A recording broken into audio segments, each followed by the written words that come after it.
For more details, Kuwait TV correspondent Abdurrahman Lemhenne joins us from the foreign ministers of the Gulf Cooperation Council countries. Abdurrahman, what are the most important files raised during the extraordinary meeting? Good afternoon to you, Shumail, and to the dear viewers of KTV2, coming to you live from St. Regis Hotel, where the 46th extraordinary meeting of the GCC Ministerial Council, bringing all the GCC forum, has happened today at St. Regis Hotel and has taken place the closed session earlier in the morning, and also there is the statement left to be given right here in this conference room by the GCC Secretary General Jassim Libdewi on the just general briefing of the sessions.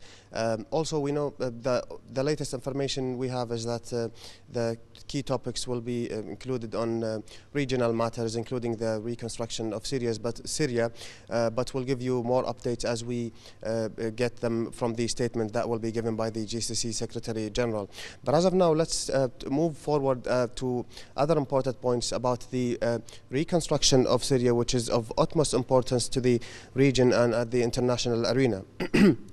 After over 13 years of war, after the fall of Bashar al-Assad's regime earlier this month, I mean, Syria is facing and finally taking the step to reconstruct and rebuild the country. And if we look at what's happening recently, I mean, looking at the first and big players that have been taking place, led by Ahmed al-Shar, recently the de facto president, I mean, and his group Hayat Tahrir al-Sham, they've been meeting with the foreign ministers and also president with officials as well, and delegations from around the globe. I mean, we've had as well recently, we've seen that Jordan's foreign minister Ayman Safadi has met with Ahmed al-Shar in Syria, as well as Turkish foreign minister Hakan Fidan. They've been participating importantly in the Syrian inside matter as well. So Jordan has also placed an important role and has also promised to help Syria in terms of like trade, electricity, water and border management and other issues, just in terms of to contribute in terms of the reconstruction of the Syrian. So also for the first time in over a decade, it's important to note that there is a high-level Qatari delegation that have visited Damascus, and they've also promised to help Syria, to stand by Syria and offer the support, while also keeping the promise to support Syria and rebuild it and also protect its sovereignty.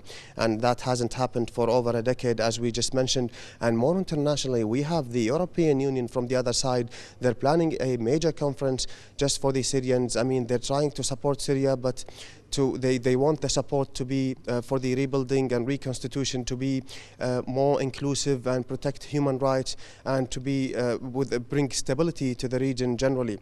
So what they're trying to do is they've started coordinating with the Syrian leadership right now, the de facto president Ahmed al-Shar, and as well as coordinating humanitarian and talking about long-term plans, whether be it political or economic. And also now let's talk money. Rebuilding Syria won't be cheap. We all know that, and we've seen the numbers. The numbers are already out.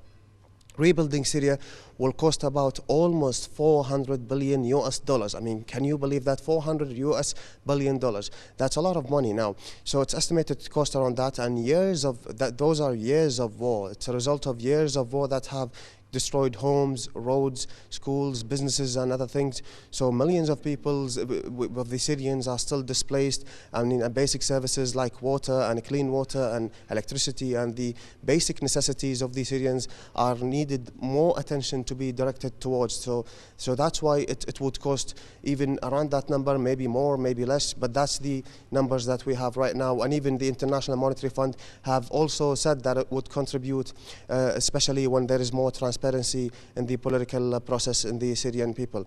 But there is also one important thing. We have countries, I mean, we have countries like Turkey as well. They're supporting, and they have said in terms of the cost, because the cost is high, Turkey has pledged also to support Syria in stepping in with big plans in terms of the infrastructure like railways and powerful plants as well. They want to get the economy back on track, and also Turkey has also promised to help with the formation of a constitution and other things politically. I mean, Hakan Fidan, the foreign minister of Turkey, has also been playing a big part, as we know, we've seen since the fall of Bashar al-Assad's regime when he fled Syria. Now, there's a catch. there's the US and European Union sanctions that have been during Bashar al-Assad's time. Experts are saying these sanctions need to be lifted so that the Syrian economy can get back on track, so that we could support, we could invest, and if there was going to be more attraction to investments or businesses to the Syrian people, those sanctions by the US and EU and other sanctions, the experts are saying they need to be lifted. So that's a catch that we need to lean towards. So, and finally, the road of Syria is long and challenging, okay?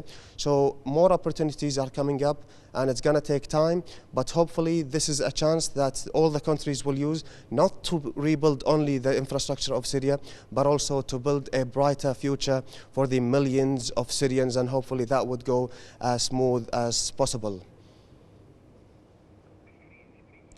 Thank you, Abdulrahman.